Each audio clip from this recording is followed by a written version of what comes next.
Herkese merhabalar. Mutfağıma hoş geldiniz. Burma baklava yapıyorum. Malzemelerimi hazırladım. Burada 2 tane yumurtam var. Yoğurma kabına alıyorum. Üstüne 1 çay bardağı su, 1 çay bardağı sıvı yağ, 1 çay bardağı süt,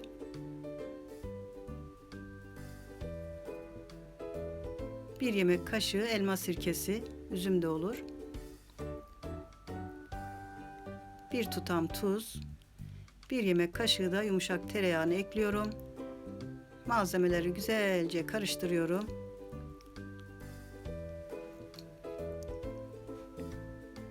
Yoğurmaya başlıyorum.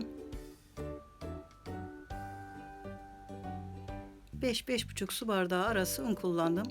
Un ölçüsü herkeste farklılık gösterebilir. Dikkatli ekliyoruz. 4-5 dakika özleşene kadar yoğurdum. Şöyle kulak memesi yumuşaklığında bir hamur olacak. Hamuru ikiye bölüyorum.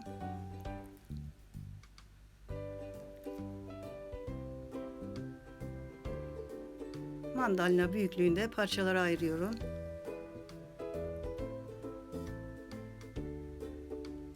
Beze yapıyorum.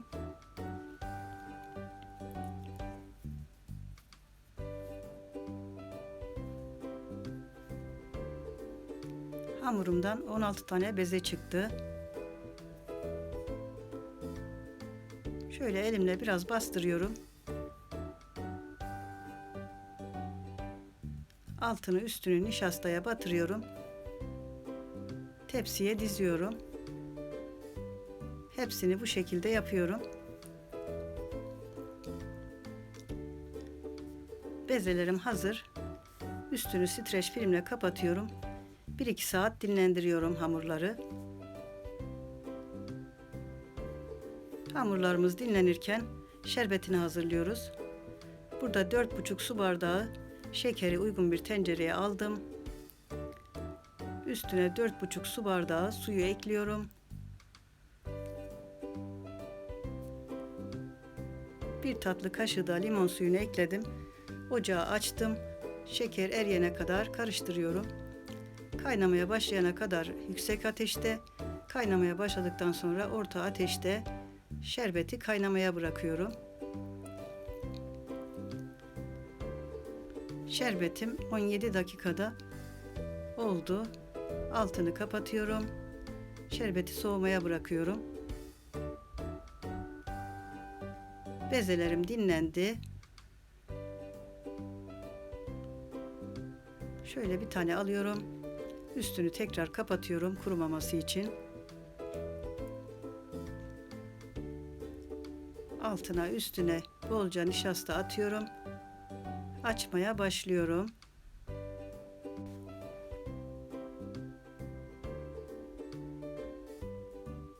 Baştan nişastasını bolca atıyoruz. Sonradan fazla nişasta atmıyoruz. Açabildiğimiz kadar yufkamızı ince açıyoruz.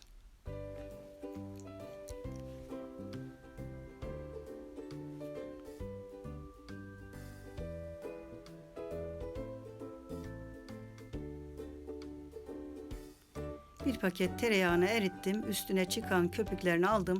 1 çay bardağı sıvı yağ ekledim. 1 yemek kaşığı tereyağını her tarafına gezdiriyorum. Çekilmiş ceviz serpiyorum.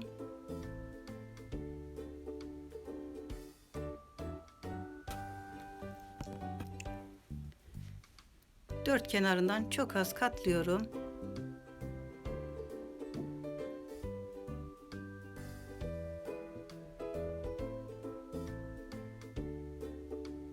İnce oklavayla çok sıkı olmayacak şekilde düzgünce sarıyorum.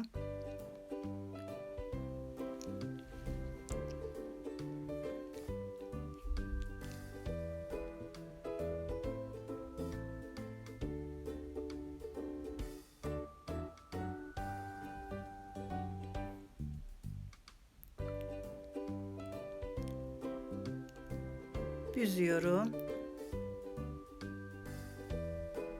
Oklavadan çıkarıyorum. Tepsiye düzgünce yerleştiriyorum.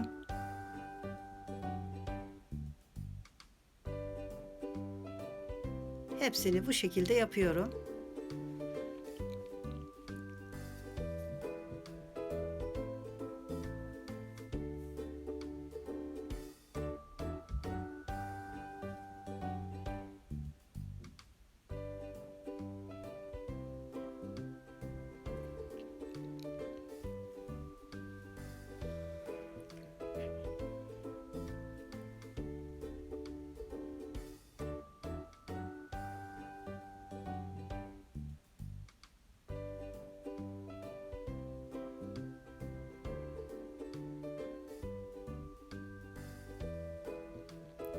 Sonuncu yufkayı da açıyorum.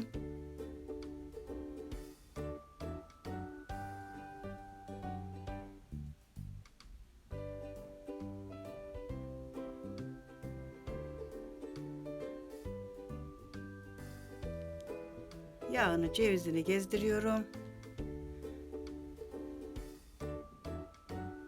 Kenarlarından katlayıp oklavayla sarıyorum. Tepsiye yerleştiriyorum. Benim tepsime 13 yufka sığdı. 3 yufkam arttı. Onu da ayrı bir tepside değerlendireceğim.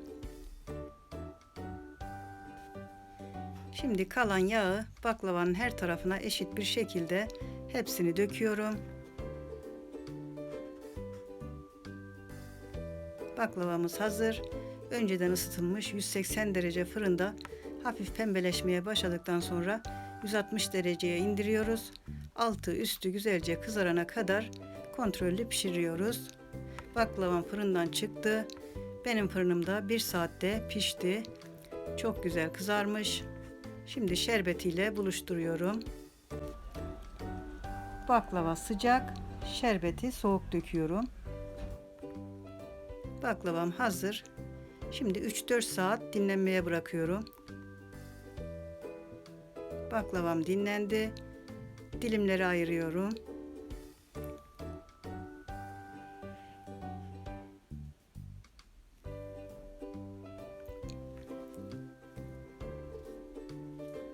Baklavamız servise hazır.